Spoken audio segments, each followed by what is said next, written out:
বন্ধুরা তোমাদের সঙ্গে একটা মজার ভিডিও শেয়ার করছি, অবশ্যই দেখো, না দেখলে মিস করবে, তবে তোমরা দেখে নাও। দেখো আমাদের এখন কি লেখা হচ্ছে, কি লিখছো তোমরা এখানে বলো। কেউ কোনো কথা বলছে না,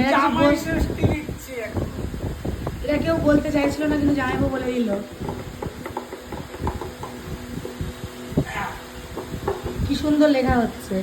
এসব অভিনব নব নিত্য নতুন ভিডিও দেখতে হলে আমাদের প্রোফাইলকে অবশ্যই ফলো করে দিতে হবে।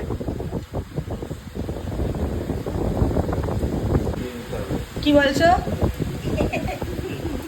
বলছে কি নিজেদের কাজ নিজেদেরকে গুছিয়ে নিতে হবে, এই জন্য এরা আমাদের সঙ্গে সঙ্গে হেল্প করছে।